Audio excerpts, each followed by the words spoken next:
8 जून को इंडिया गठबंधन की मीटिंग हुई थी। उस मीटिंग के बाद समाजवादी पार्टी के अध्यक्ष अखिलेश यादव जी का बयान आया था कि अगर 2027 उत्तर प्रदेश चुनाव बीजेपी जीत गई तो भारत में फिर चुनाव नहीं होंगे।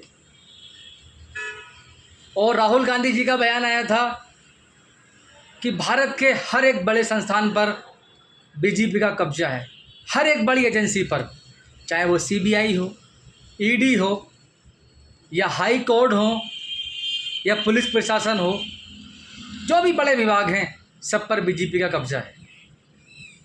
अब मैं इसी के बारे में आपसे बात करना चाहूँगा।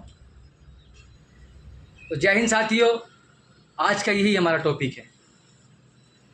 लोकसभा में बहुमत पाने के लिए 272 सांसदों की आवश्यकता होती है, ये बात आपको पता है। और बीजेपी के पास 240 सांसद हैं, 32 सांसद कम है बहुमत से। तो 3 टांगों की सरकार है, एक कुर्सी में 4 टांगें होती हैं, तो 3 टांगों की सरकार है या नहीं, बताओ आप। अब 3 टांगों की सरकार होने के बावजूद वो भारत देश में जो करना चाहते थे वही कर रहे हैं। ऐसा तो उन्होंने तब भी नहीं किया जब उनके 280 से लेकर 290 एमपी थे 2019 लोकसभा में। तो विपक्ष में कहीं ना कहीं कमी तो है। विपक्ष अपनी कमी छुपाकर सारा दोष भारत की एजेंसियों पर डाल देता है। अरे तुम में तो कोई कमी होगी। बीजेपी के सहयोगी दल जो हैं एनडीए, उद्धव ठाकरे की शिवसेना टूटी, 2 शिवसेना बनी, आपको पता होगा। एक शिवसेना एकनाथ शिंदे जी के पास गई, वो एनडीए का हिस्सा है।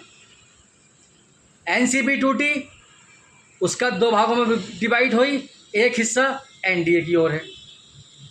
चिराग पासवान की पार्टी एनडीए का समर्थन करती है।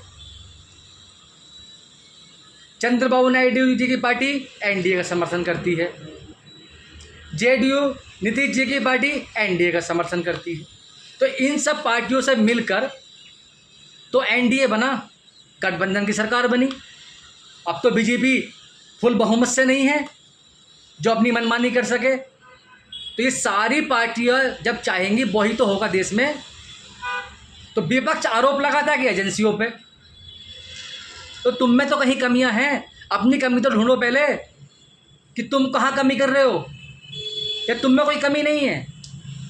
240 सांसद होने के बावजूद बहुमत से 32 का आंकड़ा कम है। ये छोटा मोटा आंकड़ा नहीं है साथियों, 2, 4, 10, 5 एमपी का आंकड़ा नहीं है, ये 32 एमपी का आंकड़ा है।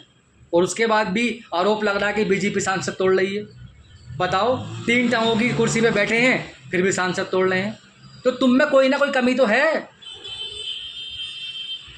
अभी देखो, तुम पश्चिम बंगाल में चुनाव हारा टीएमसी ने, टीएमसी खत्म हो गई, 19 सांसद एनडीए में शामिल हो गए, बीजेपी में शामिल नहीं हुए। वो तो एनडीए का तो हिस्सा है।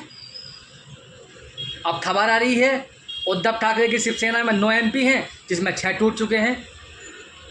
वो एकनाथ शिंदे की जो पार्टी है, एकनाथ शिंदे की जो शिवसेना है, उसका हिस्सा बनने के लिए जा रहे हैं। और अब ये भी खबर आ रही है कि समाजवादी पार्टी में ही फूट है। केशव प्रकाश मौर्य जी ने कहा है कि उनके 30 सांसद आना चाहते हैं, हम उनको ले नहीं रहे हैं। अब ये आप सबके सामने आंकड़े हैं, आपको पता है। तो कहीं ना कहीं विपक्ष कमज़ोर तो है, अपनी कमियां छुपा रहा है ना विपक्ष। और ये पार्टियां जो छोटे छोटे दल टूट रहे हैं, कांग्रेस को बहुत मजा आ रहा है। तुम्हें पता ही नहीं, कांग्रेस का फ़ायदा है इसमें। अब तुम पूछोगे फ़ायदा कैसे है, मैं बताता हूँ आपको। 2024 में लोकसभा चुनाव हुआ था, तो पश्चिम बंगाल में टीएमसी वर्सेस बीजेपी हुआ था। अब टीएमसी ख़त्म हो गई, तो जो लोग बीजेपी को वोट देना नहीं चाहते तो उनके पास ऑप्शन क्या बचा? कांग्रेस। तो 2029 लोकसभा चुनाव कांग्रेस वर्सेस बीजेपी होगा। यही तो चाहती है कांग्रेस और यही बीजेपी चाहती है। जब से भारत आज़ाद हुआ है हमारा, आप देख लीजिए, ये दो ही पार्टी हम पर राज कर रही हैं, कोई तीसरी पार्टी को मौका देंगे ही नहीं ये लोग। केजरीवाल जी की पार्टी तोड़ दी, वो 2 राज्य में पहुंच गए थे, इतिहास रच दिया था उन्होंने। कांग्रेस और बीजेपी को छोड़कर आज तक कोई पार्टी ने ऐसा कारनामा नहीं किया था जिन्होंने 2 राज्यों में अपनी सरकार बनाई थी। फायदा है इससे तो।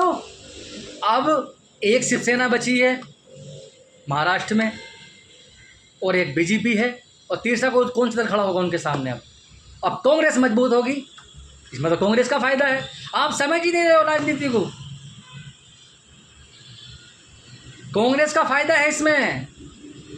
और राहुल गांधी जी बहुत खुश हैं। राहुल गांधी ने खुला ऑफर दिया था अभिषेक बनर्जी को कि आप हमारे साथ जुड़ो और महासचिव बन जाओ।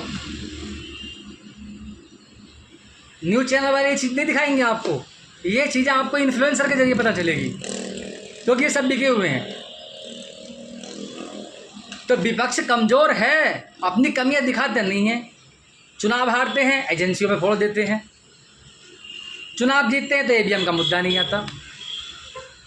तो कमी तो है विपक्ष में।